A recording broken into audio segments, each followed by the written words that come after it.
أعوذ بالله من الشيطان الرجيم بسم الله الرحمن الرحيم يوم نقول لجهنم هل امتلأت وتقول هل من مزيد وأزلفت الجنة للمتقين غير بعيد هذا ما توعدون لكل أواب حفيظ من خشي الرحمن بالغيب وجاء بقلب منيب ادخلوها بسلام ذلك يوم الخلود لهم ما يشاءون فيها ولدينا مزيد.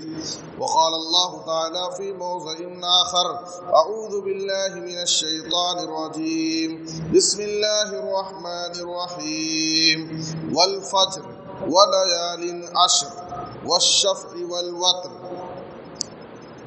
سبحانك لا علم لنا إلا ما علمتنا إنك أنت العليم الحكيم رب اشرح لي صدري ويسر لي أمري واحلل عقدة من لساني يفقهوا قولي رب زدني علما. ہر قسم کی حمد و ثنا، تعریف و ستائش، بڑائی اور بزرگی، عظمت و کبریائی صرف اللہ رب العالمین کے لیے لائق اور زیبا ہے. درود و سلام ہو ہم سب کے آخری نبی جناب محمد الرسول اللہ صلی اللہ علیہ وسلم پر. محترم حضرات، اسلامی اور ہجری کیلنڈر کے مطابق ہے آج ذی قعدہ کی 27 تاریخ ہے. 2-3 دن میں ذی الحجہ کا مہینہ شروع ہوگا. ذی الحجہ کی چاند نظر آنے سے لے کر قربانی کے دن تک کو عشرۂ ذی الحجہ کہتے ہیں. ذی الحجہ کے شروع کے 10 دن. ویسے ذی الحجہ کا پورا مہینہ حرمت کے مہینوں میں سے ایک ہے. اسلامی سال کا آغاز اور اختتام دونوں حرمت کے مہینے سے ہوتا ہے. ذی الحجہ کے مہینے پر اسلامی سال ختم ہوتا ہے، یہ حرمت کا مہینہ ہے. اور محرم الحرام سے اسلامی سال شروع ہوتا ہے، وہ بھی حرمت کا مہینہ ہے. تو ذی الحجہ کا پورا مہینہ محترم ہے، عظمت والا مہینہ ہے. خاص طور پر اس کے شروع کے 10 دن یعنی چاند نظر آنے سے لے کر قربانی کے دن تک کے 10 دن یہ خصوصی طور پر بڑی فضیلت کے حامل ہے، بہت زیادہ فضیلت ہے. ان 10 دنوں کی جو فضیلتیں ہیں، اگر واقعی ان فضیلتوں کو ہم جان لیں اور اپنے دلوں میں ان کو بٹھا لیں تو میں سمجھتا ہوں کہ کوئی بھی عقل مند مسلمان ان فضیلتوں سے اور ان ایام سے غافل نہیں ہو سکتا. یہ اللہ رب العالمین کا بڑا فضل و احسان ہے ہمارے اوپر کہ اس نے ہماری مغفرت کے لیے، ہمارے درجات کی بلندی کے لیے، زیادہ سے زیادہ نیکیاں کمانے کے لیے اس نے ہمیں کچھ ایسے موقع دیے، فضیلت کے ایام، فضیلت کے مہینے، فضیلت کی گھڑیاں، کہ ان ایام اور ان لمحات کو ہم پا کر کے اس کی قدر کر کے اپنے رب سے اپنے گناہوں کی مغفرت کرا لیں اور اپنے رب کو راضی کر لیں. لیکن بہت افسوس کے ساتھ کہنا پڑتا ہے کہ ہمارے سماج اور معاشرے کی حالت یہ ہے کہ یہ فضیلت کے ایام، یہ قیمتی لمحات آتے ہیں اور چلے جاتے ہیں، اور ہم ان ایام کو سال کے دوسرے دنوں کی طرح لہو لعب میں، کھیل تماشے میں، غفلت اور سستی میں گزار دیتے ہیں. ہمیں ان ایام کی اہمیت اور قدر و منزلت کا احساس بھی نہیں ہوتا کہ یہ ایام کتنے قیمتی ہیں اور کتنے افضل ایام ہیں. آپ دیکھیے، اس کی سب سے ان ایام کی پہلی عظمت جو ثابت ہوتی ہے کہ اللہ تعالیٰ ان 10 دنوں کی قسم کھاتا ہے. والفجر ولیال عشر، قسم ہے فجر کی اور 10 راتوں کی. لیالی عشر سے مراد جمہور مفسرین کے نزدیک عبداللہ بن عباس، مجاہد، قتادہ، زبیر، اسی طرح سے علامہ ابن کثیر، علامہ ابن قیم، ان تمام نے 10 راتوں سے مراد ذی الحجہ کے شروع کے 10 دن مراد لیے. اللہ تعالیٰ ان 10 دنوں کی قسم کھا رہا ہے. اور قرآن مجید میں اللہ تعالیٰ اگر کسی چیز کی قسم کھایا ہے تو بندوں کی نظر میں اس کی عظمت کو بیان کرنے کی کہ یہ چیز اللہ کے نزدیک بڑی محترم ہے، بڑی عظمت والی ہے، اسی لیے اللہ تعالیٰ اس چیز کی قسم کھا رہا تاکہ بندے اس کی قدر کریں اور اس کی عظمت کو پہچانیں. تو یہ اس کی پہلی دلیل ہے کہ اللہ تعالیٰ ان آنے والے ذی الحجہ کے 10 دنوں کی قسم کھا کر کے اس کی عظمت کو بیان کر رہا ہے. اور دوسری چیز یہ ہے، پورے سال میں پوری دنیا کے دنوں میں سب سے افضل دن اگر کوئی ہے تو یہ 10 دن ہے. اب چاند نظر آنے کے بعد سے جو 10 دن شروع ہونے والے ہیں، پورے دنوں میں سب سے افضل دن ہے اللہ کے نزدیک. آپ صلی اللہ علیہ وسلم نے فرمایا افضل ایام الدنیا العشر، یعنی 10 ذی الحجہ. قیل ولا مثلهن فی سبیل اللہ، قال ولا مثلهن فی سبیل اللہ الا رجل عفر وجهه بالتراب.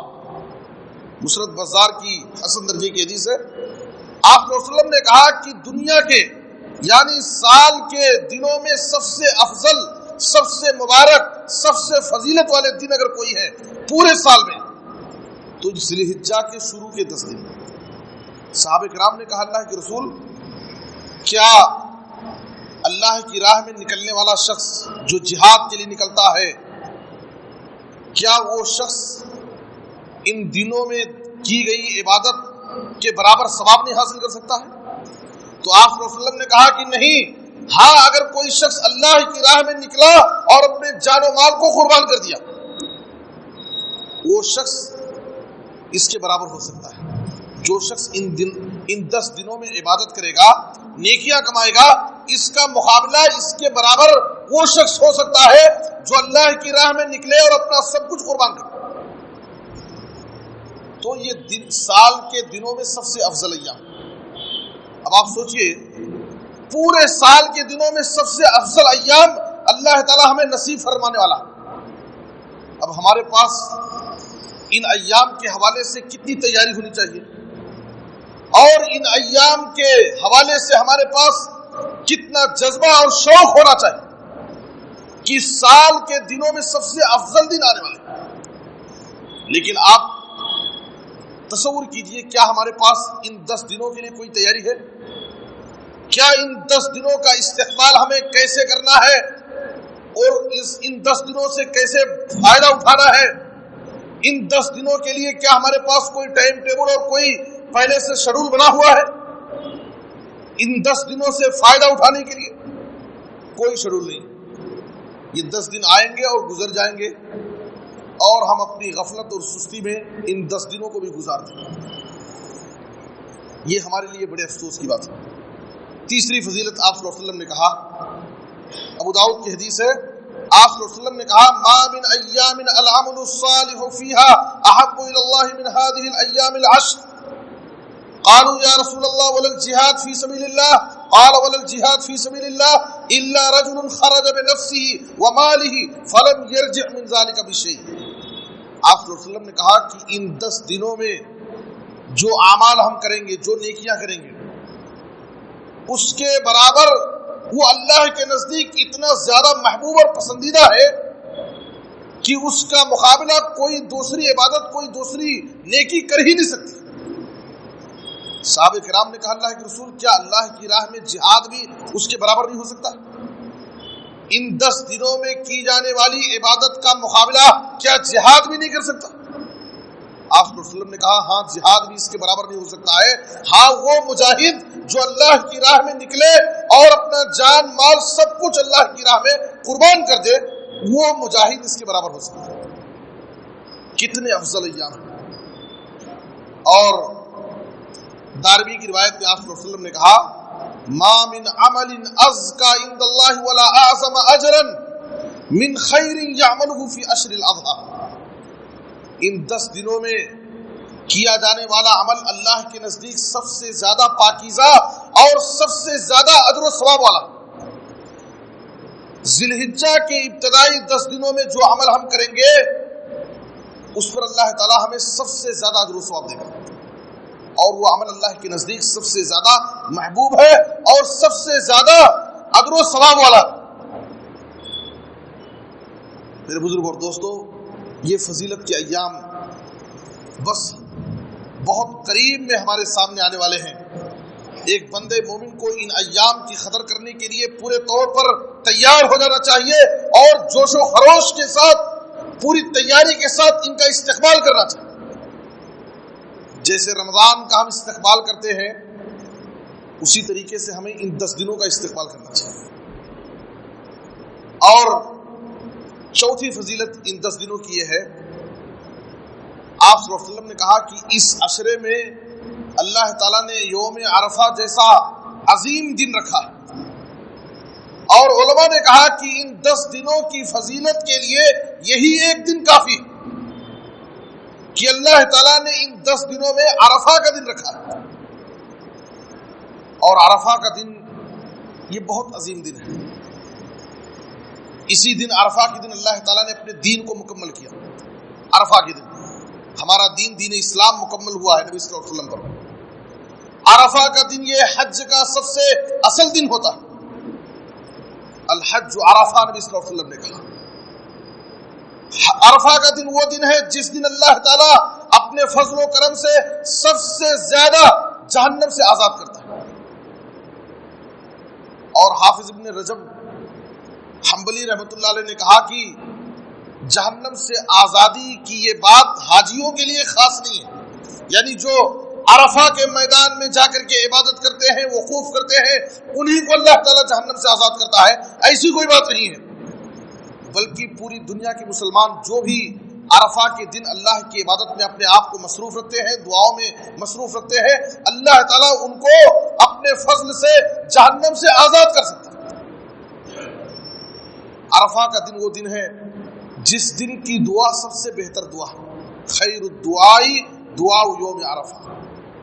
عرفہ کا دن وہ دن ہے جس دن اللہ تعالیٰ نے آدم علیہ السلام سے، ان سے پیدا ہونے والی تمام ذریتوں سے اللہ نے عہد لیا تھا کہ تم صرف میری عبادت کرو گے، مجھ کو رب مانو گے اور میرے ساتھ کسی کو شریک نہیں کرو گے۔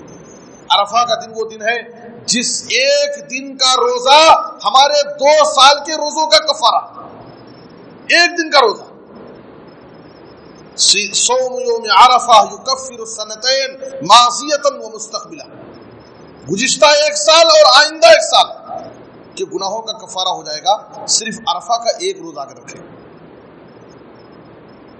تو یہ اس عشرے ذی الحجہ کی عظمت اور فضیلت کی چوتھی دلیل ہے کہ اس عشرے میں عرفہ جیسا عظیم دن ہے۔ اور 5ویں فضیلت اس کی یہ ہے کہ ذی الحجہ کا جو کہ 10ویں تاریخ جس کو یوم النحر قربانی کا دن کہا جاتا ہے، یہ دنوں میں سب سے افضل اور عظیم دن۔ ابو داؤد کی حدیث میں آپ صلی اللہ علیہ وسلم نے کہا ان اعظم الایام عند اللہ تبارک و تعالی یوم النحر ثم یوم القر، اللہ کے نزدیک دنوں میں سب سے عظیم اور افضل دن قربانی کا دن ہے اور اس کے بعد والا دن دوسرے دن۔ تو اللہ کے نزدیک قربانی کا دن یہ سب سے عظیم دن ہے۔ علامہ ابن قیم رحمۃ اللہ علیہ اپنی کتاب زاد المعاد میں لکھتے ہیں کہ ہفتے کے اعتبار سے ہفتے کے دنوں میں سب سے افضل دن جمعہ کا دن ہے، اور سال کے دنوں میں سب سے پورے سال کے دنوں میں سب سے افضل دن قربانی کا دن اور قربانی کے بعد کا دوسرا دن۔ سال کے دنوں میں سب سے افضل دن عرفہ کا دن اور قربانی کا دن ہے، اور ہفتے کے دنوں میں سب سے افضل دن جمعہ کا دن ہے، اور ہفتے کی راتوں میں سب سے افضل رات جمعہ کی رات ہے، اور سال کی راتوں میں سب سے افضل رات لیلۃ القدر ہے، جو رمضان کے آخری عشرے کی 5 تاخراتوں میں سے کوئی ایک رات ہے۔ تو ہمیں ان آنے والے 10 دنوں کی قدر کرنی چاہیے اور ان سے زیادہ سے زیادہ فائدہ اٹھانے کی کوشش کرنی چاہیے۔ ہم ان 10 دنوں کی قدر کیسے کریں، اور اللہ تعالیٰ نے ان 10 دنوں کو اتنی زیادہ فضیلت کیوں بخشی؟ حافظ ابن حجر رحمۃ اللہ علیہ کہتے ہیں کہ اس لیے کہ اللہ تعالیٰ نے ان 10 دنوں میں امہات العبادات، بڑی بڑی عبادتوں کو اللہ نے جمع کر دیا، ان 10 دنوں میں نماز بھی ہے، روزہ بھی ہے، قربانی بھی ہے، حج بھی. تو 10 دنوں میں بڑی بڑی عبادتیں ہیں، اس لیے ان 10 دنوں کی فضیلت ہے. شیخ الاسلام ابن تیمیہ رحمۃ اللہ علیہ سے پوچھا گیا، دیکھیے کہ رمضان کا آخری عشرہ زیادہ افضل ہے یا ذی الحجہ کا پہلا عشرہ زیادہ افضل ہے؟ تو شیخ الاسلام ابن تیمیہ رحمۃ اللہ علیہ نے کہا رمضان کے آخری عشرے کی راتیں زیادہ افضل ہیں، اس لیے کہ راتوں میں لیلۃ القدر ہے، اور ذی الحجہ کے پہلے عشرے کا دن افضل ہے، اس لیے کہ ذی الحجہ کے پہلے عشرے کے دن میں عبادتیں ہیں. تو اس لیے ہمیں ان 10 دنوں کی قدر کرنی چاہیے. ابو عثمان النہدی رحمۃ اللہ علیہ سلف کے بارے میں کہتے ہیں کانو ای السلف یعظمون ثلاث عشرات، سلف صالحین 3 عشروں کی بڑی قدر کرتے تھے، ان 3 عشروں کا بڑا اہتمام کرتے تھے. ایک ذی الحجہ کا پہلا عشرہ، اور محرم کا پہلا عشرہ، اور رمضان کا آخری عشرہ. اور سعید بن جبیر کے بارے میں آتا ہے کان اذا دخل العشر اجتہد اجتہادا ما یکاد یقدر علیہ. جب ذی الحجہ کے شروع کے 10 دن شروع ہو جاتے، پہلا عشرہ شروع ہوتا، تو وہ اتنا جم کر عبادت کرتے کہ ویسی عبادت کسی دوسرے کے بس کی بات نہیں ہوتی، اتنا خوب عبادت کرتے تھے. تو ہمیں ان 10 دنوں کی قدر کرنی چاہیے. اور سب سے پہلے ہم ان 10 دنوں کے استقبال کے لیے اپنی نیت کو خالص کر لیں، دل میں پختہ ارادہ کر لیں کہ ہم ان 10 دنوں کی قدر کریں گے، ان 10 دنوں کو زیادہ سے زیادہ عبادتوں میں مصروف رکھیں گے. اپنا ایک شیڈول بنا لیں، ٹائم ٹیبل بنا لیں، تاکہ یہ ایام آئے تو ہم بھرپور فائدہ اٹھائیں. اور یاد رکھیے جب ایک مومن بندہ کسی اچھے عمل کے لیے نیت کرتا ہے، دل میں پختہ ارادہ کرتا ہے، تو اللہ تعالیٰ اس کی نیت کے مطابق اس کے لیے آسانی کر دیتا ہے، اللہ تعالیٰ اس کو توفیق دے دیتا ہے. پہلے بندے کے دل میں جذبہ ہونا چاہیے، بندے کے دل میں پختہ ارادہ ہونا چاہیے، تو اللہ تعالیٰ اس کو توفیق دے دیتا ہے، اس کے لیے آسانیاں کر دیتا ہے. اور دوسری چیز یہ ہے کہ اس عشرے میں، ذی الحجہ کے پہلے عشرے میں، ہم سے جو ہو سکے اعمال صالحہ، نیکی کے کام ہم کریں. خاص طور پر آپ صلی اللہ علیہ وسلم نے ذکر و اذکار کرنے کی زیادہ ترغیب دلائی. آپ صلی اللہ علیہ وسلم نے جہاں پر عشر ذی الحجہ کی فضیلت کو بیان کیا ہے، وہاں آپ صلی اللہ علیہ وسلم نے کہا فَأَكْثِرُوا فِيهِنَّ مِنَ التَّهْلِيلِ وَالتَّكْبِيرِ وَالتَّحْمِيدِ. ذی الحجہ کے ان 10 دنوں میں تم زیادہ سے زیادہ اللہ رب العالمین کی تکبیر بیان کرو، لا الہ الا اللہ کہو، اللہ اکبر کہو، سبحان اللہ، الحمدللہ پڑھو، زیادہ سے زیادہ ذکر و اذکار کا اہتمام کرو. عشر ذی الحجہ کی خصوصی عبادت زیادہ سے زیادہ ذکر و اذکار کی پابندی کرنا ہے. اور یاد رکھیے ذکر و اذکار پورے عشرے میں جو بھی اذکار ہم پڑھ سکتے ہیں پڑھنا چاہیے. سبحان اللہ، الحمدللہ، لا الہ الا اللہ، اللہ اکبر، استغفر اللہ، لا حول ولا قوت الا باللہ. لیکن خاص ذکر، خاص تکبیر، اللہ اکبر، اللہ اکبر، لا الہ الا اللہ، واللہ اکبر وللہ الحمد، یہ تکبیر یوم عرفات کی صبح سے لے کر ایام تشریق کے آخر تک، مغرب تک آپ کو پڑھنا ہے. لیکن مطلق طور پر اذکار سبحان اللہ، الحمدللہ، یہ پورے عشرے میں آپ کو پڑھنے کا اہتمام کرنا چاہیے. میرے بزرگ اور دوستو، اور آپ صلی اللہ علیہ وسلم نے ایک تعلیم یہ دی ہے اذا رأیتم ہلال ذی الحجہ، جب تم ذی الحجہ کا چاند دیکھو، وَأَرَادَ أَحَدُكُمْ أَن يُضَحِّيَ، اور تم میں سے جو شخص قربانی کرنے کی طاقت رکھتا ہے، قربانی کرنا چاہتا ہے، فَلْيُمْسِكْ عَنْ شَعْرِهِ وَأَظْفَارِهِ، تو ایسے شخص کو چاہیے. اور دوسری روایت میں ہے فَلَا يَأْخُذَنَّ مِنْ شَعْرِهِ وَلَا مِنْ أَظْفَارِهِ شَيْئًا، کہ ایسا شخص جو قربانی کرنے کا ارادہ رکھتا ہے، ذی الحجہ کا چاند نظر آنے سے لے کر کے قربانی کرنے تک اپنے ناخن، بال وغیرہ نہ کاٹے. تو ابھی 2 دن باقی ہے، اس سے پہلے ہم ان ساری چیزوں سے فارغ ہو جائیں اور پوری تیاری کے ساتھ ذی الحجہ کا چاند دیکھ کر کے ہم عشر ذی الحجہ کے 10 دنوں کا بھرپور استقبال کریں. رمضان کے آخری عشرے میں جو ہمارے اندر جوش و خروش ہوتا ہے، اور عبادت کے لیے اور اپنے رب سے گناہوں کی مغفرت کرانے کے لیے، تلاوت قرآن کے لیے، ذکر و اذکار کے لیے جو ہمارے پاس اہتمام ہوتا ہے، وہی اہتمام، وہی جذبہ، وہی تیاری ان 10 دنوں کے لیے بھی ہونی چاہیے. مساجد میں خصوصی طور پر عبادت کا ایک ماحول قائم ہونا چاہیے، ہمارے گھروں میں بھی باقاعدہ ایک ماحول قائم ہونا چاہیے، ہمارے بیوی بچوں کے اندر بھی ہم بیداری لائیں اور ان 10 دنوں کے حوالے سے ان کو بتائیں اور آگاہ کریں، تاکہ ہم سب مل کر کے ان 10 دنوں کا بھرپور استقبال کریں۔ اور یاد رکھیں کہ یہ فرصت کے لمحات، یہ قیمتی لمحات، یہ فضیلت کے ایام ہماری زندگی میں بار بار نصیب نہیں ہوتے، بار بار نصیب نہیں ہوتے، ان کو ہم غنیمت جان لیں۔ 5 نعمتوں کو غنیمت جان لو، ان سے فائدہ اٹھا لو، ان کی قدر کر لو ان سے محروم ہونے سے پہلے۔ زندگی کو غنیمت جان لو موت آنے سے پہلے، جوانی کو غنیمت جان لو بڑھاپا آنے سے پہلے، صحت کو غنیمت جان لو بیماری آنے سے پہلے، مالداری کو غنیمت جان لو محتاجی آنے سے پہلے، وقت فرصت کو غنیمت جان لو مصروفیات اور مشغولیات بڑھ جانے سے پہلے، اور وہ وقت آنے سے پہلے جب آپ کی زندگی کا آخری لمحہ ہوگا اور اس وقت آپ اللہ سے مہلت مانگیں گے اور اللہ تعالیٰ آپ کو ایک لمحے کے لیے مہلت نہیں دے گا۔ وَأَنفِقُوا مِمَّا رَزَقْنَاكُم مِّن قَبْلِ أَن يَأْتِيَ أَحَدَكُمُ الْمَوْتُ فَيَقُولَ رَبِّ لَوْلَا أَخَّرْتَنِي إِلَىٰ أَجَلٍ قَرِيبٍ فَأَصَّدَّقَ وَأَكُن مِّنَ الصَّالِحِينَ وَلَن يُؤَخِّرَ اللَّهُ نَفْسًا إِذَا جَاءَ أَجَلُهَا وَاللَّهُ خَبِيرٌ بِمَا تَعْمَلُونَ۔ اللہ فرماتا ہے کہ اے لوگو، ہماری دی ہوئی روزی کو اللہ کی راہ میں خرچ کرو موت آنے سے پہلے، کہ جب تم موت کے فرشتے کو اپنی نظر سے دیکھ لو گے اس وقت اللہ سے مہلت مانگو گے، اے اللہ مجھے تھوڑی دن کے لیے، تھوڑے لمحے کے لیے اللہ مجھے مہلت دے، ٹائم دے، میں صدقہ اور خیرات کر کے نیک انسان بننا چاہتا ہوں۔ اللہ کہے گا اب تمہارا وقت مقررہ آ گیا ہے، اب ایک لمحے کے لیے تم کو مہلت نہیں ملنے والی۔ انسان جب قیامت کے دن آخرت میں اللہ کے عذاب کو اپنی نظروں سے دیکھ لے گا، اس وقت اللہ سے مہلت مانگے گا، ربنا ابصرنا وسمعنا فرجعنا نعمل صالحا۔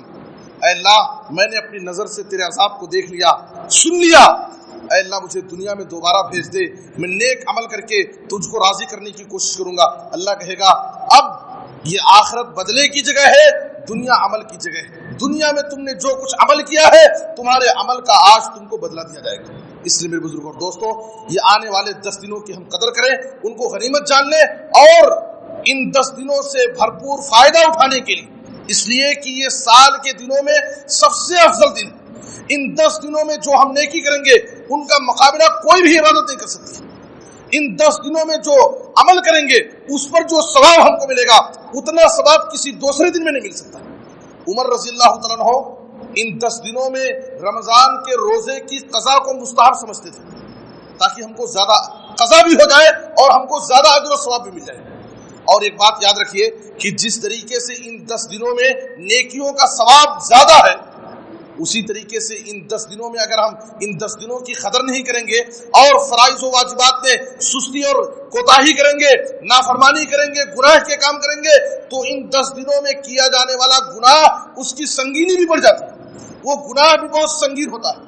اس لیے ہمیں چاہیے کہ ان 10 دنوں کی قدر کریں اور اپنے آپ کو اپنے رب سے اپنے گناہوں کی مغفرت کرانے کی کوشش کریں اور پورے جوش و خروش کے ساتھ ان 10 دنوں کا ہم استقبال کریں۔ اللہ سے دعا ہے کہ اللہ تعالیٰ ہمیں عشر ذی الحجہ آنے والے 10 دنوں کی قدر کرنے کی اللہ ہم سب کو توفیق عطا فرمائے۔ اے اللہ ہمیں زیادہ سے زیادہ ان 10 دنوں سے فائدہ اٹھانے کی اللہ توفیق دے۔ اے اللہ ان 10 دنوں کی عظمت اور ان کے مقام و مرتبے کو سمجھنے کی اللہ ہم سب کو توفیق دے۔ اے اللہ جو بیمار ہیں انہیں شفاء عاجل کامل عطا فرما۔ اے اللہ جو مقروض ہیں انہیں ادائیگی قرض کی کوئی آسان سبیل پیدا فرما۔ اے اللہ پورے عالم میں اسلام اور مسلمانوں کو عزت، ترقی اور غلبہ نصیب فرما۔ اے اللہ ہر جگہ تو مظلوم مسلمانوں کی حفاظت فرما، ان کی غیبی مدد فرما۔ اے اللہ ہمیں ہر قسم کی بلاؤں سے، آفتوں سے، بیماریوں سے، پریشانیوں سے اے اللہ ہمیں محفوظ فرما۔ کتاب و سنت پر عمل کرنے کی توفیق دے، خاتمہ ہو تو خاتمہ بالخیر کی توفیق عطا فرما۔ آمین تقبل یا رب العالمین۔ وصلی اللہ علی نبینا محمد و آلہ وصحبہ اجمعین۔